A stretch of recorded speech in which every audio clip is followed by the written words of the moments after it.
Urukuru neringi ruba. I'm proud of it. Sure, mamda kunsema magusa maringi mo. Sweet waswera se. Taswera shangu. Ko mama usikuwaonere. Wadazo ni waswera se mama. No.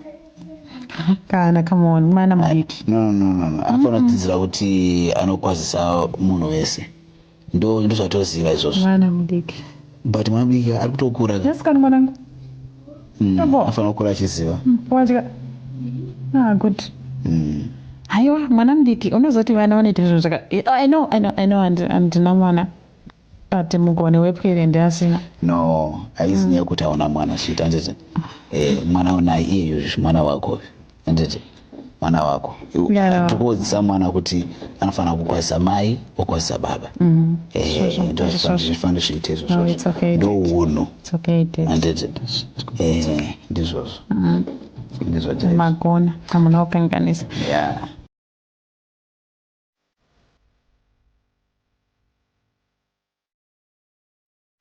But what do you think? Ndokufunga kuti tichinje ngatichinje ipendi. You mean pendi yengi? What's wrong? You think so? I think so. Urufunga tutesa chini. I mean. Yeah, but yeah, if you feel good, you want a new look, a revamp. I mean, who am I to deny you that opportunity? I mean, this is your home. Yeah, no. Yeah, this is your home. That is change to such. Yeah, I said no rara. Yangu akwazo ngobuda asina kutitaurira. Unozoti mwana wedu dzongano actor strange. Ndosaka papena mutsiuraka kuti afana kukwazisa chi. Even pakuenda ipapa angada aoneka zvakanaka. I think tine basa rekudzidzisa mwana uyu. I think kwa akabva uku kwakusana dzidziso yakanaka. Yeah, we need to be a bit firm to make sure kuti adzidza zvinhu zvakanaka chaizvo. But I think most of all, let's pray for her. Yes, true. She needs prayers. True. She needs prayers, yeah. She needs prayers. Unozoti ndandichifunga kuti order tiri kuenda yaya. Let it be our prayer point. Yeah. Because anogona kunge akauya maspirit yekwa uchigara mai vacho vangu. That's exactly. Andichabvunza kuti vanga vachigara vanogara kupi, but you know. Tozongoti vange tiri kudzokera mumashure anditi. Azvizoda. Kuti kutaura nezve all night. Kuisusu kumbobuda tichienda somewhere. Hey. You have reminded me. Yeah, I think there are beautiful places out there that we need to go there for a weekend or for a week. And rest. You know that's oh, sure. One thing that I love you about it, we'll talk to my ideas, so talk I love you, so. I don't do this, so. It's a busy. Maya kuchaka mari. Busy. But when it comes to when you don't, calm down. Let's have this. You know, oh, thank you. Yeah, you give me direction, especially when I seem to wander. You give me direction. It's such a blessing. It's such a revelation. Not to appreciate it, I don't know. Yeah, well, look, who am I not to appreciate such a beauty like you?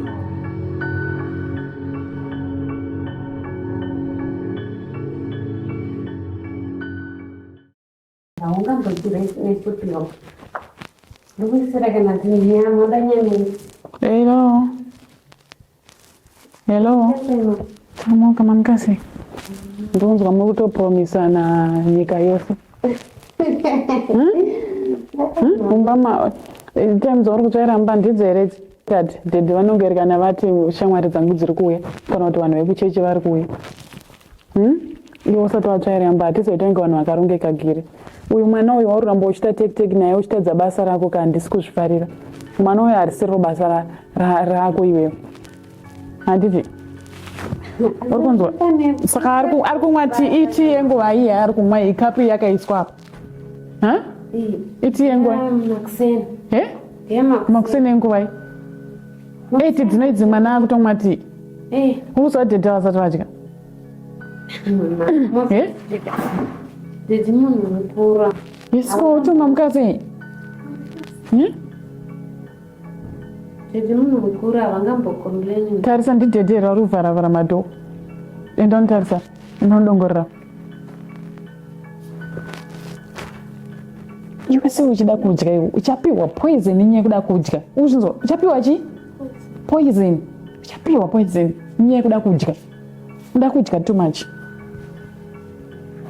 Iwe ndikutaura newe. Ndati nyaya yako yekuti unge iwe ndiwe unoziva kuti panodyiwa ka. Handisati tatoronga mabreakfast kuti tichadye. Watopa mwana manje zvawamhanya kumupa chingwa icho chisina chinhu kuri kunzi munhu wekuchechi asvika anoti ndine mwoyo wakaita sei. Ndangoti vanhu hapana pavanombosvika kusenseni izvi zvanhu achiri kutsvaira muzimba. Inini handidi tena ndichitaura ndinopindurwa. Sezvauri kuita izvozvo uri kutomera manhenga. Wazvinzwa? Kwamutoko uchakudzokera usati wakuda kukudzokera. Wazvinzwa? Mwana uisene naiwe. Izvozvo handisitombozwa kuti zviri healthy here zvinhu zvauri kumupa izvi. Zviri healthy izvozvo. Zviri healthy. Undikwanire. Handidi munhu anomukwarangu anduka. Wazvinzwa? Dhedhe havasati vadya. Sachiva ndotoita breakfast tiri tese dhedhe vamuka. Iwe wamhanya kwara kwazvo watogadzira watomupa mwana. Usandinakurira tsvina pamopo. Watomhanya. Aiwa ndati haupakure chikafu kana ndisati ndapakura mhani iwe ndokumwaza tii. Tachigarisana zvakanaka but wakutondikanganisa nenyaya yemwana. Chiko newewe.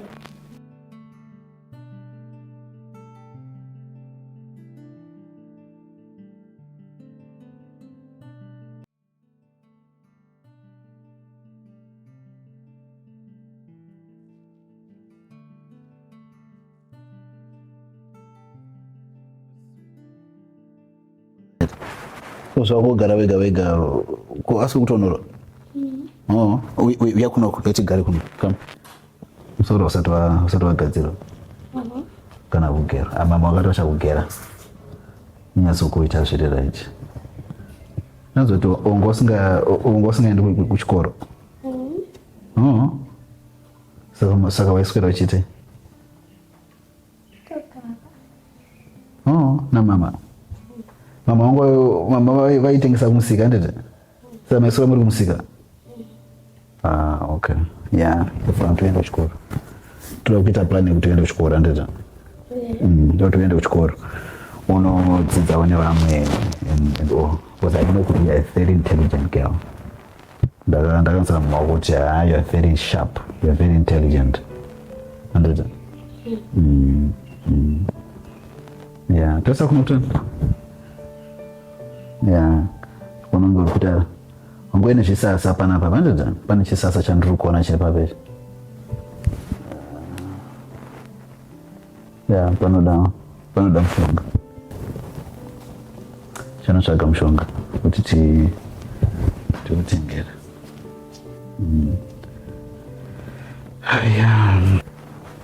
Saka na mama munombo magames ati pamunoswera na mama.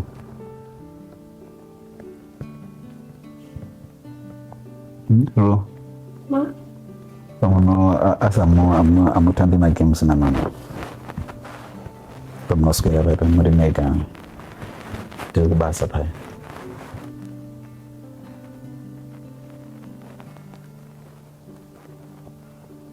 Okay. Yeah, ndichakugira matoys andi. Muduma kumukurira wachika here.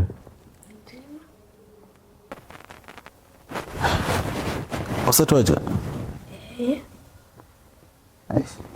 Okay.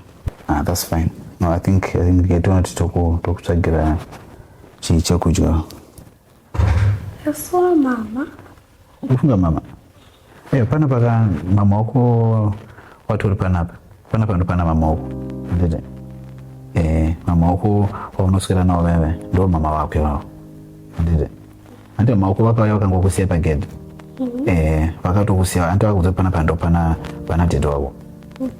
Saka panapa ndo pana dhedhe wako inini na mama wako. Ndete. Avaya vakatokusiya vakatokusiya. Saka usatombonyanya kufunga kune zvavo. Handiti. Kapaiso unenge uchida unonza mama wako ari panapa. Kana ukatamba nemafriends ako ukaona kana vakakurowa kana vakakutuka handiti unochidza mama wako handiti. Unonza mama wako kuti mafriends angu ungochindirova nekundituka handiti but vakamborova nemafriends ako avasati handiti kana vakakurawa unoudza mama handiti kana ini pandinouya ipapa unogona kundiudza futi handiti tideti mafriends angu anga achindirova anga achindituka kudai nekudai handiti usarege kutaura. I'm sorry. Iwe ndikutsvaga chimorning gown changu chaiye cheblack, ndoda uningirikeni. Magwaya uri kumaona unorumwa waita hako ende unozoti anga akutonyadzisa so wamunhikirina da kudzidzisa chinhu waanigire usaite kuti handiti uri kucleana kune wanijira usaite kuti ucleane futi apa because apa pane dust rakawanda futi than apa so izvezvi ungade utori nezvakawanda zvekupukutisa kuti zvinyatsoita sei zvinyatsooma. Baby? Yes, baby. What are you guys doing here? You seem to be too preoccupied and busy. Yes, we are busy. Yeah, but Mwana is hungry. Moyo is hungry. And look at the time right now. By now she's supposed to have eaten. This is almost 10. But you seem to be busy with other things. Yes, we are busy. Took it to Tara, baby. Yeah, but still, that shouldn't stop people from eating. I think are you forgetting that we've got only one child here? Just one child. Why can't just put in cereal just for her? No, I'm just trying to correct you in case you're forgetting that we've got a child around. Maybe you're used to us as adults staying together as usual, but here we've got a child now. Tendai. And you know what? Better than that, Damona akagara pacorner pesofa akasundira Zambia. She's cold. Last time we talked about my jackets. What happened? Tendai ndakaenda kuenda naye handiti kutown. But look at the weather right now. It's bad. Temperatures are dropping. Because of Mwana, because of. I'm just reminding you. She's just an innocent soul. Please. Tendai, we don't get into the but it's not fair. Tendai, it's not fair. No. I'm not saying you treat her. It's just a reminder. It's just a reminder. Just kitchen. You know what? I'm just talking to this girl. And then later, we are very important. I think we can get it. Brenda, we are not to change up. You know what? All our eyes are on that girl. You know that. All our eyes are focusing on that girl. And as it is right now, we seem to be diverting our attention elsewhere. That's why I'm telling you that we need to make sure that girl is well taken care of. I'm just reminding you. Respect one. I know. Munakashata. Ukoni ndakatomutambira nemoyo wese wana. Ndoto akashata. Ansenda itingare kuchikoro chevhurwa ngati mutsvagire nzvimbo. Andisereni here Tendai. Saka ndichikwanisa kunge izvo ndomurayire baby ndiri munhu ane utsinye here. No, hauna. But I'm just reminding you. I'm sorry if I did it wrongly. But was it It's okay. I'm sorry. I'm sorry. I was just reminding you. I thought maybe I'm doing it right. I thought I'm just watching out for her. But why would you want me into stepmom? No, you're not. I don't want to be like a stepmom. Mwana wangu ndakataura wani, but nongosingazvizwe Tendai. Me try my launch.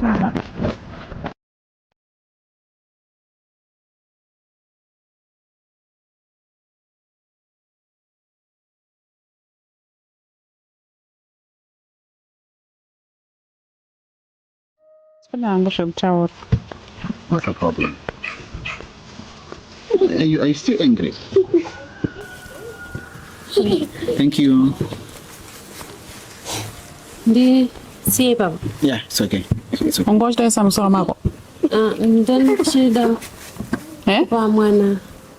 Wagara waisa mazondo kaya dede maskati. Andi.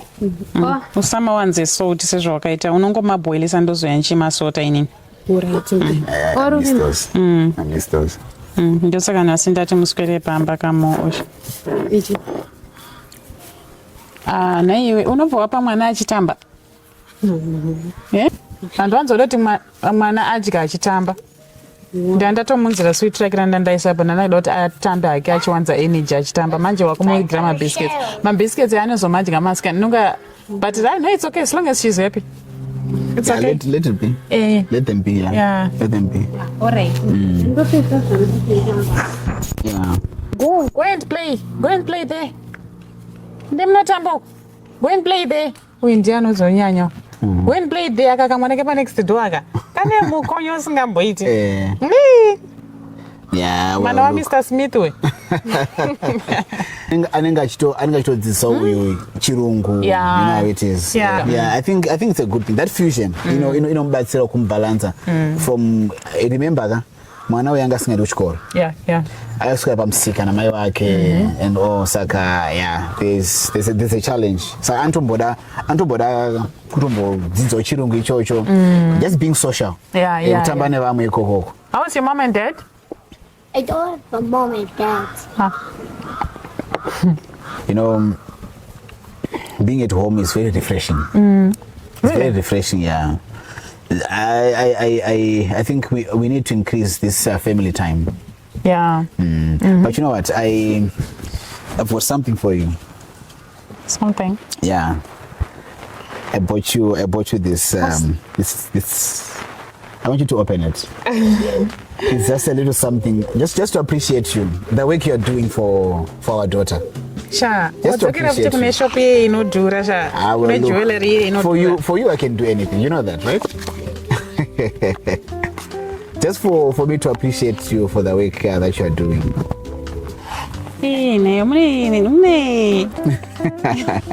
Is that something to make you beautiful? Something to make you more beautiful and stuff. Wow, what a pleasant cross yakarasika. Yes. Hey, thank you so much. Yeah, no, it's just to make you more beautiful and more cute. Yeah. Hey, wow, thank you so much. Nice basa date. I don't know. No, don't worry. These are small things, eh? These are small things. Just to appreciate. I know I could do better and I could do more. Thank you so much. You're welcome. I know good thing I sit on body cheap. Thank you so much. Yeah, well, wait, should I buy cheap things for you, baby? You're not cheap. Wow. You're not cheap. Wow, thank you so much. That's fine. That's okay. Hey, no, that's fine. Thank you so much. Yeah. No, it's something just to cheer you up. Yeah, just to cheer you up. Wow. But you know what? That gardener, there's a flower that I brought from work. I wanted to be put because it blooms yellow. Okay. So I was thinking maybe it can blend better with the red and the white. There's a certain blend which I'm looking for. Okay. You know I love flowers. Yeah, I know. I love flowers, and there's a certain blend that I'm looking for. So I just thought maybe that flower blooms yellow. All right. And if it's put either in between here, or maybe I think ngatiske pakati date. Andita. Ngaisa pakati ani muchaitosta rimwe apa nditi. Pongoita 2 eyellow. Ende red acho akura ofuti red. Asina baby. Yes, sweetie. Ndanonokerwa nyi. She. Nasindarota ndine numbo. I think God is speaking to us. I think he's talking to us now. Yeah. No, I think it's soon coming. I also feel the vibe. I also feel the energy. I think we're about to.